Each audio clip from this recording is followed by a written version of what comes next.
Supply chain और manufacturer ये लोग कुछ जगह कॉकस बना के कुछ पर्टिकुलर ब्रांड्स को या पर्टिकुलर दवाई को प्रोत्साहित करने का काम करते हैं, जो प्रॉफिट शेयरिंग के आधार पे कुछ करते हैं। क्योंकि इसी केस में यदि हम देखेंगे तो जिस डॉक्टर ने दवाइयाँ लिखी वो केवल उसकी पत्नी की मेडिकल दुकान पे ही मिलती थी, दूसरी जगह मिल नहीं रही थी। तो मैन्युफैक्चरर ऐसा क्यों कर रहे थे, स्टॉकिस्ट ऐसा क्यों कर रहे थे, केवल पर्टिकुलर दुकान पे ये दवाई दे रहे थे।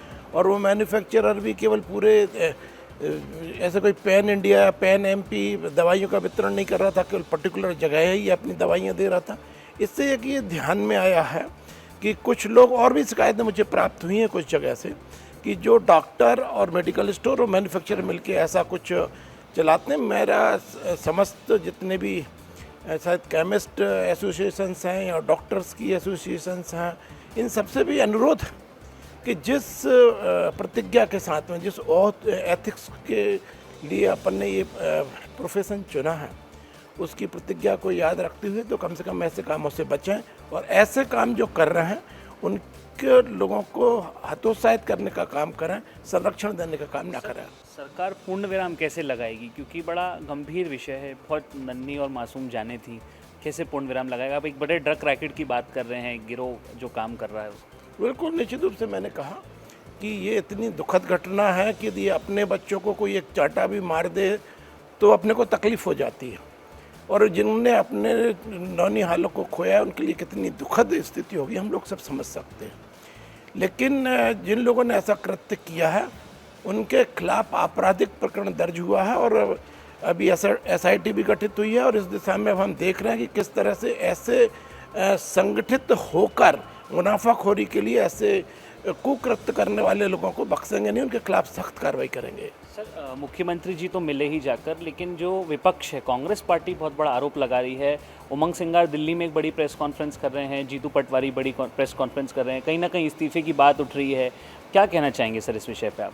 ना देखिए, विपक्ष का काम है मुद्दे उठाना चाहिए। बल्कि मैं तो मीडिया को धन्यवाद दूंगा कि आप लोगों ने विषय को उठाया और उसी का परिणाम रहा कि तात्कालिक कार्रवाइयाँ हुई। और हमारे जो स्थानीय चाहे स्वास्थ्य विभाग के अधिकारीगण थे या तत्कालीन वहाँ पर जो कलेक्टर थे, वर्तमान कलेक्टर हैं, वो लगातार इस पर नज़र रखे हुए हैं, लगातार काम कर रहे हैं। और कांग्रेस के बंधुओं से मेरा इतना निवेदन है, ऐसे संवेदनशील मुद्दों पर कोई यदि सकारात्मक सुझाव हो तो निश्चित रूप से दें। राजनीति करने की बजाय हम सबको मिलकर इस समस्या कोई आज पैदा हो गई है, ऐसा नहीं है, लंबे समय से चल रही है ये। तो मैं तो यशस्वी प्रधानमंत्री नरेंद्र मोदी जी का आभार व्यक्त करता हूं कि उन्होंने इस दिशा में सुधारने का बहुत प्रयत्न किया है। किस तरह से उन्होंने कहा था कि ब्रांड नाम नहीं लिखे जा सकते, ब्रांड नाम लिखने की बजाय केवल आपको जेनरिक दवाई का नाम लिखना है, और ताकि ये जो ब्रांड के नाम पर जो खेल होता है उस पर अंकुश लगे। आदरणीय प्रधानमंत्री जी ने इसमें बहुत काम किया है। मध्य प्रदेश में भी हम डॉक्टर मोहन यादव जी के नेतृत्व में लगातार सुधार का काम कर रहे हैं। और कांग्रेस के लोगों से मैं इतना ही अनुरोध करता हूँ कि यदि उनको लगता है कि इस समस्या का समाधान इस्तीफे से हो सकता है तो हम तो तत्काल इस्तीफा देने तैयार हैं। लेकिन हमें मालूम है ये समस्या आज पैदा नहीं हुई है, लंबे समय से, कांग्रेस के समय से इसकी जड़ें बनी हुई थी और फली फूली थी, लेकिन हम उसको जड़ से ख़त्म करने का काम करेंगे। अंतिम सवाल सर, आपको लगता है कि कहीं ना कहीं चूक हुई है सरकार से भी?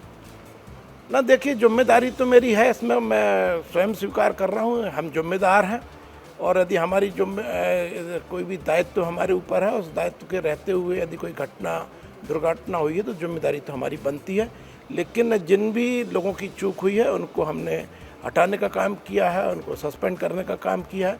आगे भी अन्य कार्रवाई आपको देखने को मिलेंगी। बिल्कुल, तो ये थे हमारे साथ कैबिनेट मंत्री नरेंद्र शिवाजी पटेल, जो कहीं बड़े बातें विस्तार न्यूज़ के दर्शकों के साथ कर इस वक्त गए हैं। कैमरा केशव मराठा के साथ अक्षर मिश्र, विस्तार न्यूज़, इंदौर।